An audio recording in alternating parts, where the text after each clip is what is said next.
Gotham Season 2, Episode 11, Worse Than a Crime.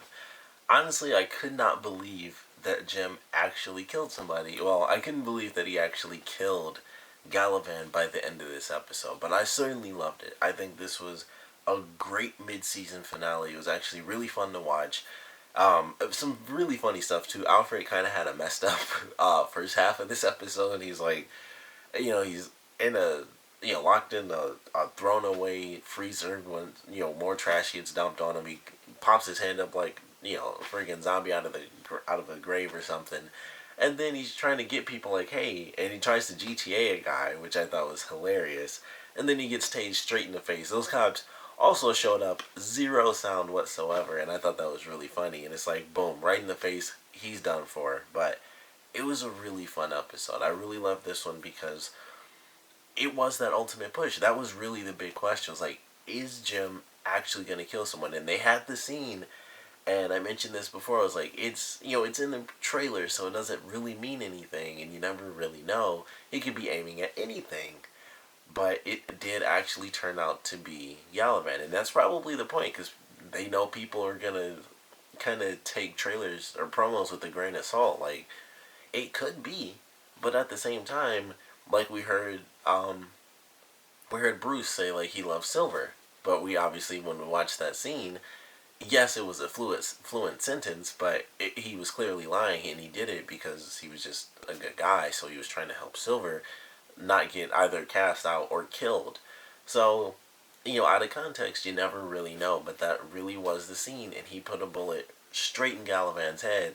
I don't know how he got out of that situation, because I can understand, I don't know, maybe his lie is like, alright, Penguin forced me to come with him or something, because I'm like, I don't know how else he could lie about what happened, because Barnes he gets knocked out by Penguin, and I love that scene, because he knocks him out, and he's like, alright, Jim, we're all friends here. And he's like, you just knocked out a cop. And he's like, sorry about that, but, like, this is totally fine. And I'd like that little moment. And also the fact that Jim found out about Penguin and Riddler, being friends. I thought that was pretty surprising, because I wasn't even thinking about it. Like, where would Penguin take Jim? And then he wakes up in the bed. I was like, huh. Like, that should have been super easy to think of, but it just didn't dawn on me. Like, this is where he'd have to take them, because I'm assuming his places were probably all wiped out, cleared out, or probably under surveillance even, to see when he might return. So I don't know, but I loved that when it happened, and they kind of glance over, just like, long story, but he's a friend. I thought that was pretty cool. But it was just a fun episode. We get all these characters together. That was like the one thing I didn't enjoy, was the final fight was basically not a fight. We got to see them punch like 2 or 3 people, but there were like 20 guys coming at them, and then it cut to something else, and then when it cut back to the actual fight again, they'd taken down every single person, and we saw them fighting like 3 or 4 people. Like Jim, they cut to Lucius going to Barnes, and then they cut back, and it's like he punches one guy, knocks the other guy off his back, and then there's Selena beating up somebody, and Alfred beating up somebody, and that was it. And then, Bullet comes in for like the last guy, who had like some insane super leap, but he just died in midair, so it was just kind of funny, and it was like, okay, well, that was weird. Like, he had this crazy super jump, but he just totally died, so it doesn't really matter. And it was just crazy. That was like the one thing that I wish was different in the episode, because I was looking forward to like a really big, cool action scene, and we didn't really get to see that. So that I was a little bit disappointed by it, but ultimately it was just the action scene. It was really the story elements that made it fun anyway. And one of the story elements I totally called during my last review, which was Tabitha turning on Galavan because she wanted to protect Silver over him, because he was so pissed he was going to kill her off because she wanted to save Bruce. And, excuse me, as soon as it happened, I was like, I know this is about to happen right here.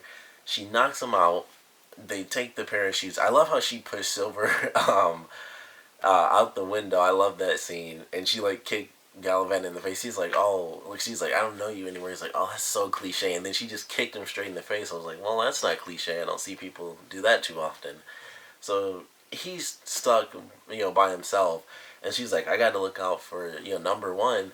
And she just pushed her out the window. I'm like, that's messed up. Because, I mean, honestly, you just pull a cord and you're fine. But I was like, man, that was kind of crazy. She was just like, all right, you got your parachute. Boom. And she just, pushed her straight out the window. So I don't know what role they're going to have when we come back, but I'm really looking forward to it. I don't know really how things are going to go in general with their family. Like, he's gone, so there's nothing with him, there's no trial, none of that crap anymore. They took him down, and that's it. He has, they take him to Indian Hill, which was another pretty big surprise. I'd completely forgotten about that, to be totally honest. But we do get it again at the end of this episode, and we see um, the Penguin shoves an umbrella down his throat. I was like, man, he really messed him up after he was already dead anyway. So, who knows what's going on with him there. But we have Tabitha and Silver now, who are established characters, kind of just on the loose. They can pretty much do whatever they want with these two characters now. And Tabitha may or may not still go back to Barbara, because we see her from like flashback, sort of, flashback / dream sequence that Jim has. But she's still in the hospital. So, ever since that episode, or the episode after she fell, we had the one scene where Jim was at the hospital. And other than that, there's kind of been no mention of her whatsoever. So she's still in that hospital, and maybe that's where Tabitha will go. If she's strong enough, she'll probably try to take Barbara out of there, and then who knows what'll happen with that storyline. But we have, two kind of on the loose characters now. So who knows where that's gonna go? Definitely on the villain side of things, especially after what happened between Tabitha and Alfred. But who knows? Like it could be interesting. I'm pretty sure it will be. I'm actually looking forward to seeing how those characters develop now that they aren't kind of in this bubble of like Theo's abilities and or his plan and all that stuff. So it's kind of just them looking out for themselves and I think each other, I would assume, because she does help her. She still could have been like, well, screw it, I'm still going to take off. But she gave her the parachute, and she freaked her out by pushing her out the window the way that she did. But they'll be fine, and they'll be an interesting little duo for a while. So I'm looking forward to that for sure. Barnes in this episode was kind of getting up my nerves a little. Like, I knew that was going to be his character, because that's, as soon as he came in, he is the by-the-books guy. He was pretty awesome in this first episode. He comes in, he's like, alright, these names, fired. Dirty cops, screw that crap, you're out of here. So that's always been his role. But in this one, it was making me a little mad. I was like, I know that he's like the by-the-books guy. But when he officially said it, because Bullock was like, look, we know it's him. When he actually admitted that he knew, he was like, I know it's him, but we don't have proof. I was like, that just makes me a little angry. But he does have to do things by the book, and he had great points. Legally speaking, like he even said, like, if you do it this way, yes, he was attacked, but he was, trespassing, so he was chased away by the, rightful owner and this and that. And I was like, that really makes me mad that he's saying it, but that's that's what the law is. So it was like, I'm so mad that he's so by the books, but that's his character, and it definitely works for him. I still like him as a character, but I was getting a little mad because it was like, I think it was because it was the first time he ever actually admitted, like, I know that he's dirty, but he's still kind of stuck, to his guns, like, we can't just do this, and he didn't decide to, go under the radar. He was like, nope, if we don't get a warrant in any way, it's not going to happen. But he was still pretty cool about it, because he does mention at the end, like, you know what, we'll make this work, we'll find some way to get, like, sort of a backdoor warrant about security or whatever, because of how the building basically blew up on the top floors. So that was kind of cool of him. He did do something, like, it was still within the law, so it was still totally fit to his character, but it was a little bit of a stretch compared to what we've seen him do, which is basically exactly by the book. So this was a little bit, still legal and everything, but it was just a little bit more than he really needed to do. And I was like, it was cool that he did that, because I think this was the first time that he actually went a little bit beyond. He'd let Jim do certain things, and technically in the last episode he only did that because the case is actually tied in, so he was like, alright, fine, I'll let you, get back on it. But I was glad to see him do that, but I was a little mad in the beginning. Admittedly, I was like, oh, I wish he would just break the rules like a tiny bit and just be like somebody, like two people, just check it out or something. But he wouldn't do it, so it still fit for his character. But I did enjoy it. A little mad, but ultimately it was just who he was, so I still enjoyed it. But a fun episode. Like I said, crazy ending. Like two kind of crazy endings because we get the ending where there were like three surprises in a row because first off, Jim actually killed Galavan. That was surprising. Then we get the whole Indian Hill thing, which I did not see coming. And then we got the after credit scene, which I didn't mention this because I thought maybe it's nothing when I was doing my last review. But when they showed the promo and they showed like the winter thing, it was like, okay, that could easily be because, obviously it's the fall, the mid-season finale. So we're gonna come back and it'll officially be winter and it'll actually be snowing and cold and everything. At least where I am, Michigan. But in my head, as soon as I saw it, I was honestly thinking like, they're showing winter. It's like Mr. Freeze. And then in this episode, they actually do that, and I was like, as soon as it did the whole cold thing before they showed the actual extra scene, I was like, okay, when I saw it in the episode, I was like, I think they're about to do it. And then we have that extra scene. I was like, this is definitely about to happen. And I didn't, I kind of held off, reserved a little bit until that person came around and I heard that little freeze ray noise. I was like, that's Mr. Freeze. That's who it's going to be. And I don't know if it's going to actually be Victor Freeze because he'd be much younger, but I think I don't know his age, but I'd say he's like twice as old as Bruce when he's like actually Batman. I think Mr. Freeze is like almost twice his age at least. So, and that's really most of the characters. That's pretty much how everyone is in this show. So, I guess he would actually be around the same age as like, I guess he'd be a little bit younger than Jim. I don't know because he doesn't technically have hair. So I guess they are like the same age. But I thought that was really cool, and the costume is very similar to Firefly's. And because it came right after the whole Indian Hill thing, which we saw people in test tubes and stuff, for a quick second I could have sworn that they had like a body in there and it was going to be Fish. And then they show it from the front and it's actually like a young girl. Unless there's going to be some weird clone thing happening, which I doubt. But I thought it was interesting how similar the outfits were, and I thought maybe, them having this idea is what led them to make the freeze ray, or maybe it has nothing to do with Indian Hill. Possibly, it probably doesn't, and they're probably still just saving that for the second half of the season. But I don't know what's going on there, but I certainly loved it. I was like, this is really awesome. I'm looking forward to seeing what they do because it is very interesting. It's like Mr. Freeze has always been a character where his whole thing was like, hey, this is kind of what happened. Like his wife died, and then all the craziness, and then he basically couldn't survive outside of the suit. And obviously, this show is taking a lot of liberties with the whole Batman universe. This is like this isn't like the main Batman. This is obviously like a different Earth type of thing. Because I think not Falcone, but Maroni, when he was killed, very different from the initial Batman timeline. Because Maroni is still alive when Bruce is Batman. So they've certainly taken liberties with who lives and how certain things are done.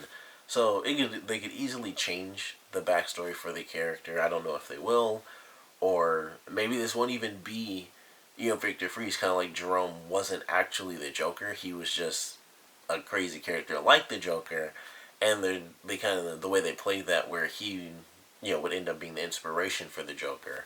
So maybe that would happen again. Maybe this actually is a young Victor Freeze. Maybe it's somewhat random. Who knows? But I'm looking forward to it. I thought that was actually pretty cool that they put it in there. And now it makes me wish I talked about it before because it was the first thing that came to mind. Like, oh, they showed winter on Gotham. You think Mr. Freeze because it's Batman. And then I was just like, meh, probably not that. And then, of course, that ends up being exactly what it was. And I was like, crap, I wish I talked about that now because that was the first thing in my head when they showed sort of the winter style promo for it. Because it's always just the rain and everything. And it changed. The first time it ever changed. I don't think they even did that last year. So it was just like, crap. I wish I talked about it now because it would have been cool to be like, that actually happened. Although I still thought it in my own head, but I didn't mention it in the review, so now it kind of sucks a little. But love this mid-season finale. It's actually very exciting, I think. One thing that was really great, Lucius was in this. I mentioned Lucius kind of in the last review, but he was in this episode, and the first thing they have him say is, "Hey, I finished fixing the computer, so that's done. We're gonna get that in the second half of the season for sure now, because they actually had him say it." So I'm looking forward to that. It was cool to see him in this episode, and just some of his dialogue where it's like, "I'd love to help, but not exactly a gun user, so probably not an asset, more of a hindrance instead." And just how he was trying to kind of figure things out, knowing that he couldn't go into battle and help, and he decided, "I'm gonna go to Barnes," and it's like, boom, here's your evidence. Check this place out. So I really enjoyed that. It was a fun episode. Like getting to see, it was fun to see Lucius because we hadn't seen him in so long. It was cool to see certain characters during certain situations, like Jim running into, well, not exactly running into him, but when he woke up in Nygma'ss' apartment and it's like, holy crap, they're friends. I like that moment because that's going to come up again in the later half of this season. And then, obviously the ending, Mr. Freeze, and whatever's going to end up happening with Jim, and the fact that he's actually having a baby, which was very surprising. So Lee's officially pregnant in this show, and they're going to have a kid who they may or may not name Barbara. I don't know, depending on what they decide to go with. The funny thing actually about that, I don't know if this was planned to happen or if it was because the actors in real life are actually dating, but in real life they're actually having a baby. So I don't know if they were like, all right, we'll just do that now in the show, and that way it works perfectly, or if they plan to do that, to begin with. But I thought that was kind of cool because it's like, man, art imitating life for real now, because they're actually a couple in real life, and they're gonna be having a kid in real life. So it's like now they're having a kid on the show and in real life, just good chemistry. That's just really awesome because I do think they have great chemistry, and then that kind of led to them dating in real life. So good luck to them on both fronts, real life and Gotham life. But that should be exciting. I don't think it'll play too big of a role until maybe, most likely not until season 3, because they'll probably just skip the actual summer months. So it'll be 3 full months at least. She'll be past her first term by season 3. So I don't think it'll play that big of a role outside of Jim probably trying to coddle Lee like a lot, like, oh, don't do this and don't do that, freaking out because he knows that she's pregnant. Now he doesn't want her to like do anything or move around there and stuff like that. But other than that, I'm just looking forward to it. I think this was a fun mid-season finale. Obviously looking forward to whatever they plan on doing with possibly Victor Freeze. Might not even be him. Who really knows? Because Firefly, the Fireflies that I've seen have all been male. So the Firefly in this was female. All sorts of stuff. They changed up a lot of different things. So it might not even be Victor Freeze. I think it would be weird if it wasn't. But it's also weird if it is, because he was never, based on what I know, I mean, they could have changed certain things more recently. But I've never known any story where, Mr. Freeze was a bad guy before he was Mr. Freeze. Like, he was just a scientist who lost his wife and cryogenically froze her and was trying to figure out how the heck do I save her life, and then that kind of screwed him up, and that's how he ended up in the suit. So they could be changing that where he was a villain, then he reformed, and then he went back to villainy or something later on. But either way, I'm looking forward to it. Of course, though, I want to know what you guys thought about this mid-season finale, so please comment below. Let me know your favorite parts, your least favorite parts. Of course, there are multiple questions for this episode. The big one is what you guys thought about Jim actually killing Galavan. Because, of course, I think he killed like 3 times as many people in this season than he did in the last season. They've had so many crazy shootout scenes this season. It's been nuts. But this was the one that mattered. It was like the very first episode, and then this episode were the two where it was like he killed someone. And the first time it was because he was working with Penguin, and this time it was more personal. Like it was also because he was working with Penguin, but he did it, and it was just personal. It wasn't in defense or anything. The dude was just all messed up. Like Penguin just hit him and hit him and hit him, which he totally deserved. And then he just shot him. Like, he's laying on the ground, all beaten and bloodied, and he shoots him and kills him. So I definitely want to know what you guys thought about that moment for Jim's character. And of course, from all the little random things that were shown off in this episode, what you guys expect for season 2, or not for season 2, but for the second half of season 2, and just what you guys want to see from the second half, especially, of course, with the reveal of possibly Victor Freeze. So please comment below, let me know, and thanks for watching.